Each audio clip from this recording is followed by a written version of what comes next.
이 시간 함께 나눌 하나님 말씀은 고린도전서 4장 1절에서 13절 말씀입니다.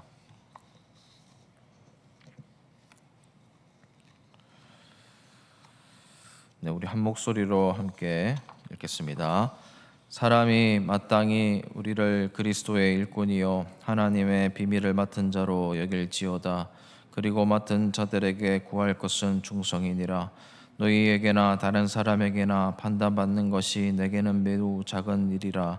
나도 나를 판단하지 아니하노니 내가 자책할 아무것도 깨닫지 못하나 이로 말미암아 의롭다함을 얻지 못하노라. 다만 나를 심판하실 이는 주시니라. 그러므로 때가 이르기 전 곧 주께서 오시기까지 아무것도 판단하지 말라. 그가 어둠에 감추인 것들을 드러내고 마음의 뜻을 나타내시리니 그때 각 사람에게 하나님으로부터 칭찬이 있으리라. 형제들아, 내가 너희를 위하여 이 일에 나와 아볼로를 들어서 본을 보였으니 이는 너희로 하여금 기록된 말씀 밖으로 넘어가지 말라 한 것을 우리에게서 배워 서로 대적하여 교만한 마음을 가지지 말게 하려 함이라. 누가 너를 남달리 구별하였느냐? 내게 있는 것 중에 받지 아니한 것이 무엇이냐? 내가 받았은즉 어찌하여 받지 아니한 것 같이 자랑하느냐? 너희가 이미 배부르며 이미 풍성하며 우리 없이도 왕이 되었도다. 우리가 너희와 함께 왕노릇하기 위하여 참으로 너희가 왕이 되기를 원하노라.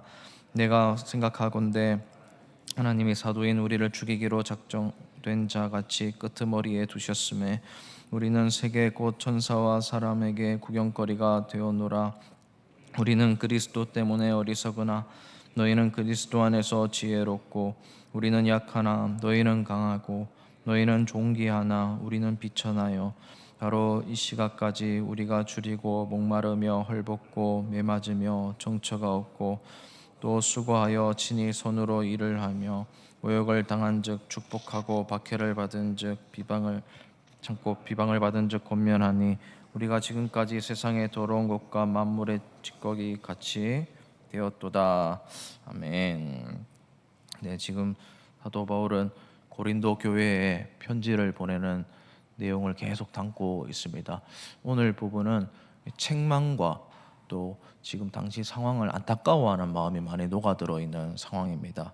지금 사도 바울은 1절에서 이 사역자들에 대해서 그리스도의 일꾼으로 여겨라라고 먼저 말씀하고 있습니다. 여기서 우리를이라는 말은 이 아볼로 그리고 자신을 포함하는 교회 리더들을 가리키는 말입니다.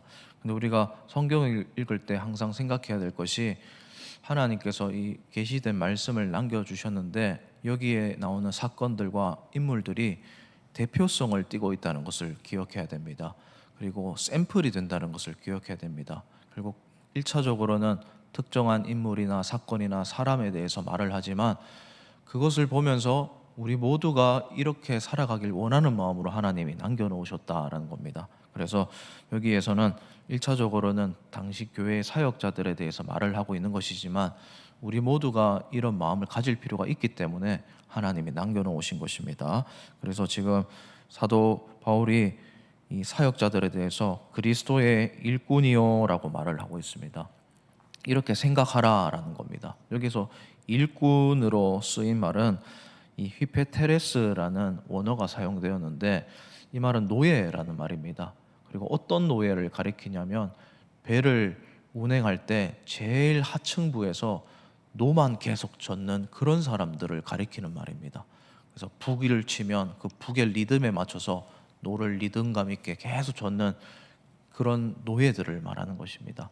그러니까 시킨 대로 하는 사람을 말하는 것입니다.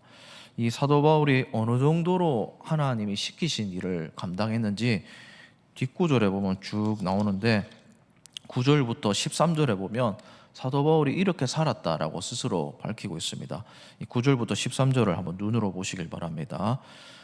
이 사람들이 이 사도인 사도 바울을 죽이려고 끝까지 막 비방을 하고 쫓아옵니다. 그래서 하나님께서 자기를 끄트머리에 두셨다라고 표현할 정도로 늘 벼랑 끝 같은 인생이었습니다. 그리고 사람들에게 구경거리가 되게 했습니다. 늘 폐잔병처럼 끌려갈 때 사람들이 보면서 안타까워하는 그런 존재가 되었다라는 말입니다. 그리고 10절 말씀에는 그리스도 때문에 어리석은 자처럼 되었습니다. 그리고 약한 자가 되었습니다. 그리고 비천한 자가 되었다라고 말을 합니다. 그리고 11절에는 줄이고 목마르고 헐벗고 매맞고 정처가 없었다라고 말을 합니다. 그리고 12절에는 모욕을 당하고 박해를 당하면서 참았다라고 말을 합니다. 그리고 13절에는 비방을 받았다라고 합니다. 세상의 더러운 것과 만물의 찌꺼기처럼 그런 먼지 같은 존재가 되었다라고 말을 하고 있습니다. 이렇게 자기 자신이 하나님의 일꾼처럼 늘 충성되게 살았다라고 말을 하면서 제가 건너뛰면서 읽었지만 비교를 하고 있는 겁니다. 누구를 비교하느냐면 지금 고린도 교회 교인들을 안타까워하는 마음으로 그렇게 말을 하고 있는 겁니다. 나는 일꾼처럼 이렇게 살았는데 너희는 그렇지 않다라는 겁니다. 우리는 어리석었는데 너희는 지혜로운 척하고, 우리는 약했는데 너희는 강한 것처럼 살아가고, 우리는 비천한데 너희는 존귀한 것처럼 살아가고, 그렇게 말을 하고 있다는 겁니다. 이렇게 말을 하는 이유는 좀 이따가 말씀을 보면 나오는데, 일단 그리스도의 일꾼은 이렇게 하나님이 시키시는 것에 대해서 리듬감 있게 늘 시키는 그대로 살아가는 사람이다 라고 말을 하고 있다는 겁니다. 사도 바울도 실제로 그렇게 살았습니다. 그러면서 또 한 가지 더 하는 말이 하나님의 비밀을 맡은 자로 여겨라 라고 말을 합니다. 하나님의 복음의 비밀, 그 계시된 그 이야기를 아는 사람으로 여겨라 라는 겁니다. 그래서 여기서 맡은 자라는 말도 앞에 나오는 일꾼과 대조대로는 비슷한 말인데, 여기서는 원어적으로 청지기라는 뜻이 있는 단어로 사용되었습니다.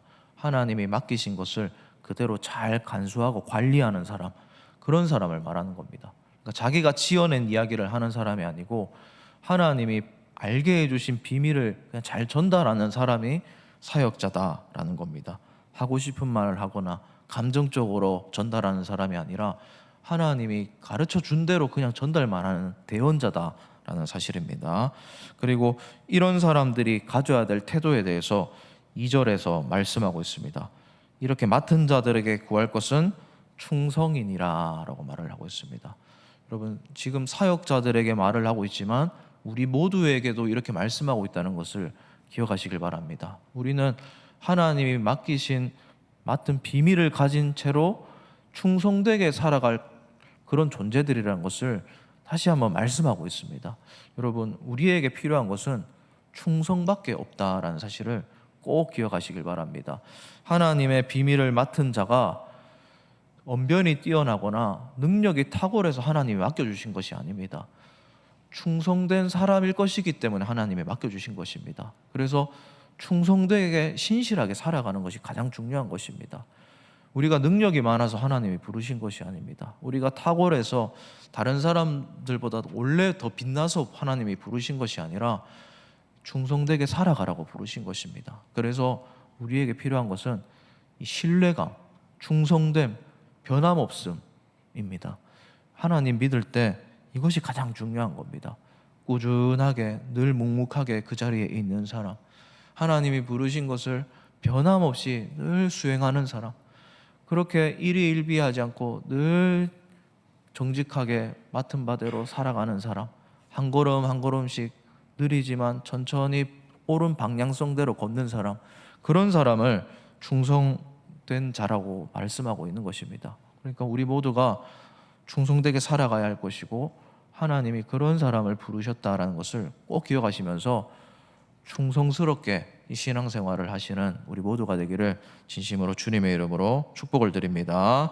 그 다음에 또 말씀하는 것이 뭐냐면 3절에서 판단하지 않는 것에 대해서 말을 하고 있습니다. 판단하는 게 별것 아닌 일처럼 보이지만 사도 바울은 3절 뒷부분에 보시면 나도 나를 스스로 판단하지 않는다라고 말을 합니다.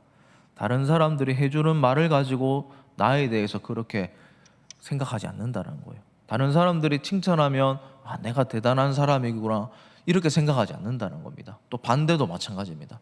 다른 사람들이 나에 대해서 비방을 해도 조금 낮게 여겨도 그것 때문에 내 자존감이 내려가지 않는다라고 지금 사도 바울이 말씀하고 있습니다. 그러면서 4절 말씀에 내가 자책할 아무것도 깨닫지 못하나라고 말을 하며 이로 말미암아 의롭다함을 얻지 못하노라 다만 나를 심판하실 이는 주시니라라고 말씀하고 있습니다.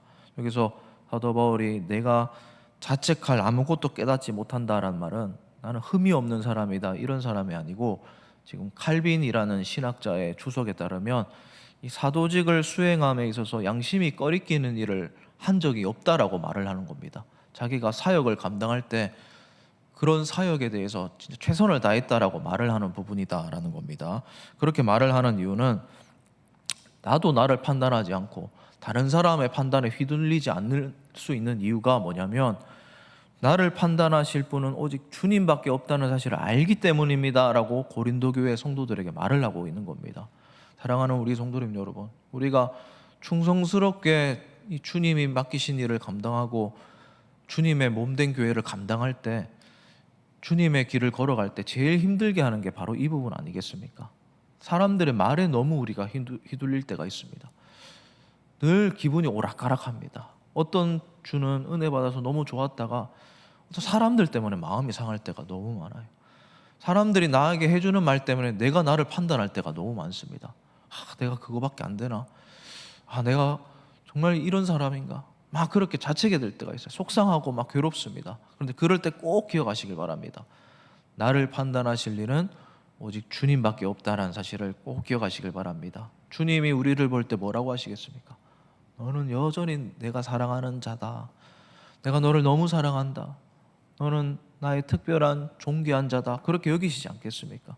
이 모습을 우리가 기억하면서 우리를 판단하실 분은 오직 주님밖에 없다는 사실을 꼭 기억하시길 바랍니다. 그리고 반대로도 다른 사람을 판단하지 마시길 바랍니다. 5절에서도 그 말을 하고 있습니다. 때가 이르기까지, 주께서 오시기까지 아무것도 판단하지 말라라고 말씀하고 있습니다. 다른 사람을 정죄하거나 비난하거나 다른 사람의 행동에 대해서 내가 선악을 분별할 수 있는 주관자인 것처럼 판단하지 말라는 겁니다. 함부로 말을 하지 말라라는 것이죠. 그런 일들이 이 고린도 교회 안에 이미 비일비재하게 많이 일어났던 겁니다. 선을 그어놓고 누구는 어떻고 누구는 어떻고, 심지어 바울에 대해서도, 아볼로라는 사역자에 대해서도 선을 그어놓고 막 파당을 짓는 일들이 고린도 교회 안에 너무 많이 있었습니다. 그래서 그런 식으로 하지 말라고 지금 사도 바울이 권면을 하고 있는 겁니다. 그렇게 판단하지 않고 또 판단받지 않을 때 주님이 유일하신 판단자라는 것을 인정하면서 충성되게 살아갈 때 뭐라고 하시냐면 5절 마지막 부분에 하나님으로부터 칭찬이 있으리라 라고 말씀합니다. 하나님께 칭찬을 받는 비결은 바로 이것이다 라는 겁니다. 판단하지 않고 판단받지 않고 충성되게 하나님의 일꾼으로 비밀을 맡은 자로 그렇게 묵묵하게 살아갈 때, 주님의 일을 감당할 때 하나님이 칭찬해 주신다는 사실을 꼭 기억하시길 바랍니다. 그래서 하나님의 칭찬을 받고 살아가는 우리 모두가 되기를 진심으로 주님의 이름으로 축복을 드립니다. 이 시간 오늘 우리가 말씀을 통해서 생각해 보면서 기도했으면 좋겠습니다. 우리가 하나님의 일꾼이라는 사실을 기억하면서 하나님께서 맡겨주신 일에 대해서 충성되게 이 직분을 잘 감당하며 성도로서의 사명을 잘 감당할 수 있게 달라고, 그리고 오직 내가 한 일이 아니라 예수님만 자랑하면서 충성스럽게 믿음 생활을 잘 감당할 수 있게 달라고 그렇게 기도해 주시고, 또 지금 교회 안에 여러 수술을 받고 회복 중인 환우들이 있습니다. 그 환우들을 생각하면서 기도해 주시고 6월 3일 총선을 위해서, 지방선거를 위해서도 꼭 기도해 주시길 바랍니다. 이 시간 이 기도 제목들 가지고 기도하시고 개인적으로 기도하시고 돌아가시도록 하겠습니다. 기도하시겠습니다.